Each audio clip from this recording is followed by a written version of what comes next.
You think you know the Hayabusa's story? You don't. What hides inside its 1,340 cubic centimeter engine that rewrote speed, defied governments, and left riders shaken.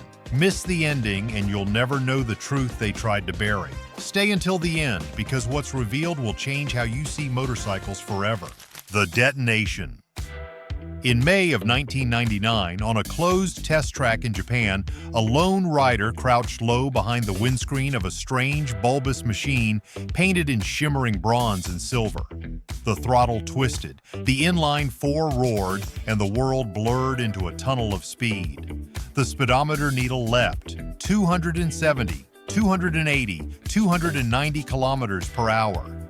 Still it climbed. At 9,000 RPM, the Hayabusa screamed past the previous world record and slammed into an astonishing 312 kilometers per hour, just shy of 194 miles per hour. Inside the garage, engineers stared in silence. Then someone whispered, "We've done it." In that moment, Suzuki detonated the motorcycle industry's understanding of speed.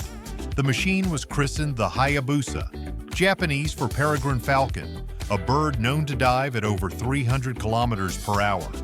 Fittingly, this bird of prey was built to hunt Honda's reigning champion, the CBR 1000XX Super Blackbird. But what set the Hayabusa apart was not just its top speed, it was the monstrous engine inside it, an engine so ferocious that it would soon be nicknamed the Widowmaker's Heart.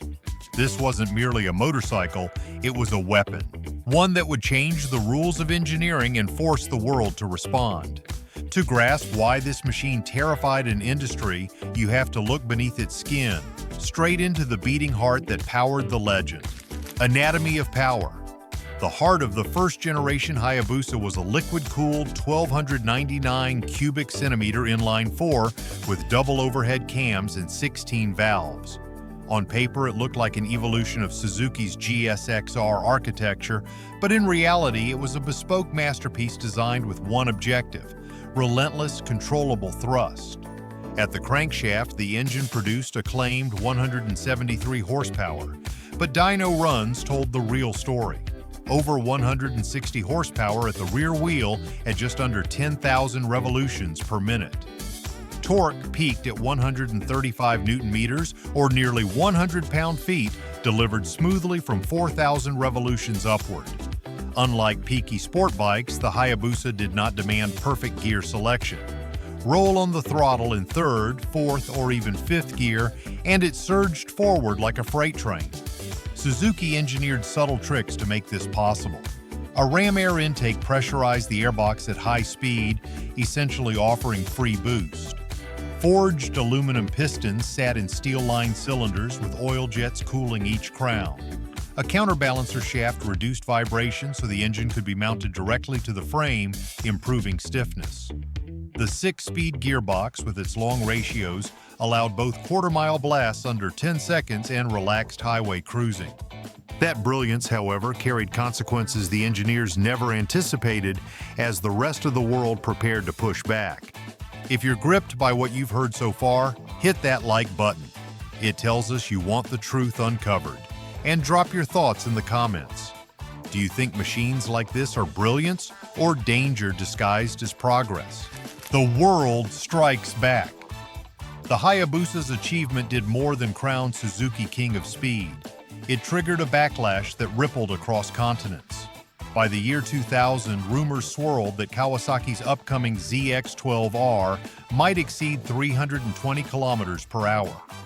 European lawmakers bristled at the idea of a production motorcycle capable of outrunning patrol cars. To avoid government crackdowns, manufacturers struck a shadowy deal. Suzuki, Kawasaki, and other major brands agreed to a self-imposed limit. No production motorcycle would be allowed to exceed 299 kilometers per hour or 186 miles per hour. Electronic limiters would enforce this ceiling. It was never officially announced, but insiders knew the pact as the Gentleman's Agreement. This meant that the unrestricted 1999 Hayabusa, with its 312 km/h top speed, would go down in history as the last ungoverned speed king. Collectors scrambled to secure those early models, while police departments shook their heads at the new reality. Riders spoke in awe, insurers flinched, and lawmakers muttered about bans. Instead of retreating, Suzuki sharpened its claws, preparing an evolution that would make the original look almost tame. The Hayabusa demands respect and the right gear. We've linked the essentials every serious rider needs. Check the description. The 1340 Awakens. In 2008, Suzuki unveiled the second-generation Hayabusa, and with it, the rebirth of its monstrous engine. Engineers bored and stroked the motor to 1,340 cubic centimeters. The bore remained 81 millimeters, but the stroke grew to 65 millimeters, trading a sliver of rev ceiling for an avalanche of mid-range torque. Compression climbed to 12.5 to 1, demanding premium fuel, but rewarding riders with ferocious response. The upgrades were everywhere. The cylinder head was reshaped for compact combustion chambers, and lighter titanium valves improved breathing at high speeds. Suzuki Dual throttle valve injection introduced electronically controlled secondary butterflies, smoothing delivery across the rev range. The crankshaft grew stouter, rods and pistons lightened, rings ion-coated for durability. Reed valves in the crankcase stabilized internal pressures, while a revised gearbox and new slipper clutch improved high-speed control. On paper, the engine claimed 197 horsepower at the crankshaft, with dyno figures showing over 172 at the wheel. Torque surged past 139 Newton-meters, hitting harder and earlier than before. Real-world riders reported brutal roll-on acceleration, 60 to 100 miles per hour in an instant, no downshift needed. That decision unleashed not just performance, but a storm of consequences that would spill far beyond the dyno charts. The Widowmaker Effect.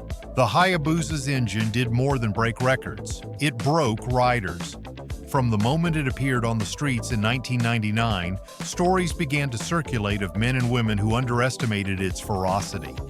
This was not a machine that begged for perfect downshifts or demanded constant gear changes. It was something more dangerous. The massive torque curve meant you could crack the throttle in nearly any gear, and the bike would surge forward with brutal immediacy. For seasoned riders, this felt liberating. For the unprepared, it was a trap. Accident reports began to stack up. Some riders described the way the bike lulled them into a false sense of security. Smooth, quiet, almost tame at lower revs, before exploding with freight train force in the mid-range.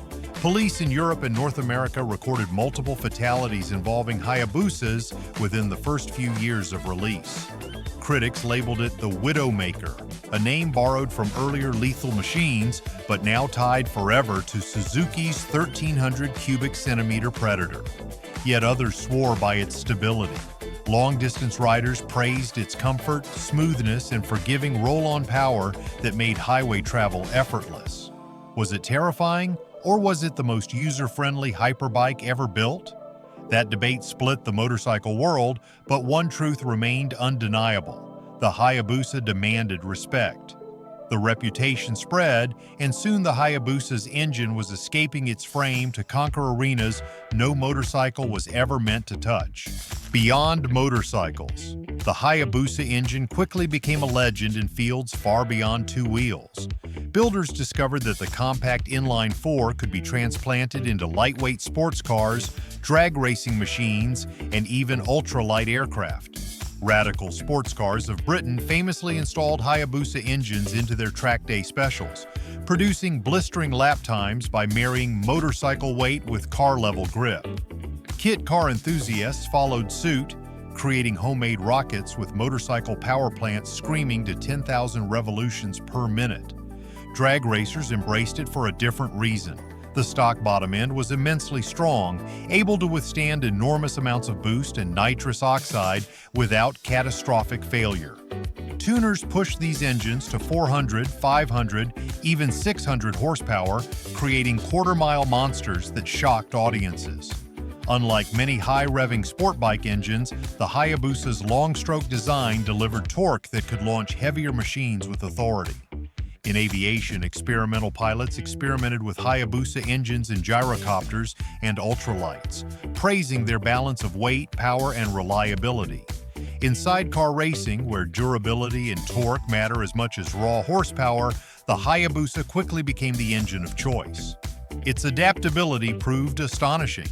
It was not just a motorcycle engine anymore, it was a platform. With each new frontier came a sharper question. Was this motor truly indestructible, or was its armor already cracking under pressure? The reliability debate. On internet forums, in garages, and across racetracks, arguments raged about the Hayabusa's true durability. Fans claimed the engine was nearly indestructible, boasting about tens of thousands of hard miles without major rebuilds. Skeptics countered with stories of spun bearings, overheating, and catastrophic failures when engines were pushed beyond factory intent. The truth has always lived somewhere in the middle. In standard street form, the Hayabusa was remarkably reliable. Its forged internals, balanced crankshaft, and careful cooling allowed everyday riders to clock huge distances with minimal trouble. Some owners reported crossing 100,000 miles without opening the cases. Yet in the world of tuning, reality was harsher. Radical sports car owners, for example, sometimes rebuilt engines after as few as 20 hours of hard track use. Turbocharged drag machines often required constant inspections, fresh pistons, and upgraded rods. What made the Hayabusa unique was not invincibility, but tolerance. It could endure abuse better than nearly any rival, but it was not immortal. As riders and tuners pushed harder, Suzuki faced a question. How could they preserve this reputation in an era of stricter laws, tighter emissions, and increasingly powerful rivals? The answer would arrive in 2021 when the Predator was reborn for a new world. Suzuki knew the myth had to evolve, and when the world demanded change, the Falcon was reborn with a far sharper edge. Reinvented Predator. After a pause in production, Suzuki unveiled the third-generation Hayabusa in 2021. To the casual eye, it looked like a cosmetic refresh. But inside the familiar 1340 cubic centimeter heart, nearly everything had changed. Engineers lightened pistons and rods to reduce reciprocating mass. Cam profiles were reshaped for stronger low and mid-range torque. Valve springs, bearings, and crank surfaces were all refined to cut friction and sharpen response. The bigger change came in electronics. Gone was the purely mechanical throttle. In its place, a ride-by-wire system paired with Suzuki's Intelligent Ride System, known as SIRS. Riders could now choose between 3 power modes, 10 traction control settings, adjustable engine braking, and launch control. It was no longer just an engine, it was an electronic ecosystem that tamed or unleashed the beast at the push of a button. Official power numbers showed a slight dip to around 187 horsepower, but the dyno graphs revealed the truth.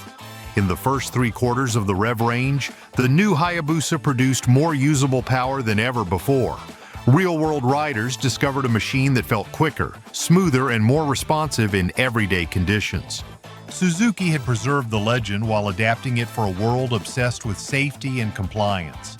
Yet for all its mechanical evolution, the Hayabusa's greatest transformation would happen in culture, where it became more than a bike. It became a crown, a cult of speed. From the very start, the Hayabusa was more than just a motorcycle, it was a cultural earthquake. Within months of its 1999 launch, the bike began to appear in underground drag strips, rap music videos, and even tattoo parlors where riders branded themselves with the Falcon logo. The Hayabusa represented defiance, excess, and a willingness to stare down danger at 200 miles per hour. In communities from Detroit to Delhi, the name Busa carried weight. Owning one was not just about transportation, it was about belonging to a cult of speed. On the streets, the Hayabusa earned a reputation as both a weapon and a symbol. Street racers used it to dominate quarter-mile runs, while custom shops chromed, stretched, and turbocharged it into wild creations that looked more spaceship than motorcycle. In popular culture, musicians and filmmakers adopted the Hayabusa as shorthand for power and rebellion. A cameo of Hayabusa tearing down a boulevard said everything without words. But with every burst of fame came unease. Authorities cracked down harder on street racing, and insurance companies grew more reluctant to cover riders. Yet the machine's allure only grew. People whispered about its speed, its danger, and its mystique. Still, popularity could not shield it from an even greater threat: money on the line. Behind every legend lies a balance sheet, and the Hayabusa was no exception.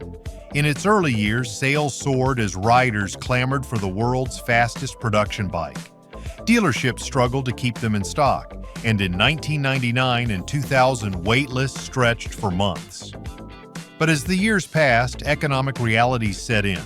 Hyperbikes were niche machines, expensive to insure, and intimidating to new riders. By the late 2000s, Suzuki faced challenges. The global financial crisis of 2008 reduced luxury spending, and demand for motorcycles dipped across the board. Dealers who once flipped Busas instantly now watched them linger on showroom floors. Price adjustments became necessary, and discounts appeared where once there had been premiums. Still, the bike held a loyal following. For riders who wanted unmatched power combined with surprising comfort, nothing else would do. In some markets, particularly in the United States and the Middle East, the Hayabusa remained a sales hit thanks to its cultural cachet. In Europe, stricter regulations and high insurance costs dampened demand. Suzuki knew the numbers would never rival mass-market commuter bikes, but they kept the Hayabusa alive as a flagship, an icon that represented the brand's engineering might. While dealers counted sales and Suzuki balanced books, another value was rising, one forged in nostalgia and scarcity: collector's gold. When production of the first-generation Hayabusa ended in 2007, collectors immediately began to circle. The unrestricted 1999 models, capable of a verified 312 kilometers per hour, became holy grails. Owners who had bought them new for standard showroom prices now watched as values climbed at auctions. Collectors whispered about the last true speed kings. Machines built before the gentleman's agreement shackled every bike that came after. Over time, the mystique deepened. Clean, low-mileage first-generation Busas fetched prices that stunned casual observers. Even modified drag strip veterans began to command respect in niche markets. Nostalgia fused with rarity, and the Hayabusa transformed from a fast bike into a rolling piece of history. Riders spoke of it the way car collectors spoke of classic Ferraris or American muscle from the 1960s, machines that captured an era and a spirit. But it was not just the earliest models. Anniversary editions, unique paint schemes, and even later generation bikes began finding their way into private collections. The Hayabusa had become more than a motorcycle. It was an artifact, a symbol of an age when manufacturers dared to build machines that flirted with impossibility. Collectors might have locked away their treasures, but the industry, governments, and riders at large were still grappling with the shockwaves. Rival reactions. When Suzuki detonated the world with the Hayabusa, rivals had no choice but to respond. Kawasaki was first out of the gate with the ZX-12R in the year 2000, built with a monocoque frame and ram air intake designed specifically to dethrone the Falcon. It came close, but the gentleman's agreement shackled it before it could claim a top-speed crown. Still, Kawasaki refused to quit, and in 2006 unveiled the ZX-14, later evolving into the ZX-14R. With displacement swelling to 1,440 cubic centimeters and power figures exceeding 200 horses, the bike became the only machine capable of standing toe-to-toe with Suzuki's king. Honda, meanwhile, faced an identity crisis. Their CBR 1000XX Super Blackbird had been the reigning champion before the Hayabusa arrived. Suddenly, it looked dated. Honda quietly phased it out, leaving a gap that would never truly be filled. Yamaha, though not focused on hyperbike supremacy, sharpened its YZF-R1 into a racetrack scalpel, leaving Suzuki and Kawasaki locked in a two-bike war for bragging rights on the open road. The arms race reshaped the entire market. Sport touring bikes grew more powerful. Middleweights edged upward in displacement, and the hyperbike niche became a legend unto itself. As manufacturers clashed in an arms race, lawmakers watched nervously, readying their own answer to machines that bent reality. Politics of power. It seems absurd to say a single motorcycle changed international law, yet the Hayabusa did exactly that. After the bike shattered records in 1999, transport ministries across Europe sounded alarms. The specter of ordinary riders piloting machines capable of 300 kilometers per hour horrified lawmakers. German officials hinted at outright bans. French regulators floated proposals for horsepower caps. Insurance lobbies pressed for new classifications that would price the Hayabusa out of reach for all but the wealthiest. The industry's response was the infamous Gentleman's Agreement, a shadow pact signed around the year 2000 that limited top speeds to 186 miles per hour. It was a preemptive political concession designed to stave off harsher laws, but the pressure never really eased. By the 2010s, regulators were no longer satisfied with speed caps. They demanded cleaner combustion, quieter exhaust, and full electronic oversight. Behind closed doors, manufacturers lobbied fiercely. Suzuki argued that the Hayabusa was safer than critics claimed, pointing to stability, braking, and its ability to cruise long distances without strain. Still, compromises were forced. The Hayabusa survived, but it was now entangled in the politics of power. Policies written in offices were only half the battle. The true struggle unfolded in garages, insurance desks, and union halls. On the front lines, mechanics and insurers quickly realized that the Hayabusa was not just another motorcycle. Shops that serviced them needed specialized training, reinforced equipment, and a level of caution usually reserved for racing machines. Tires wore out in thousands of miles instead of tens of thousands. Brakes demanded constant attention.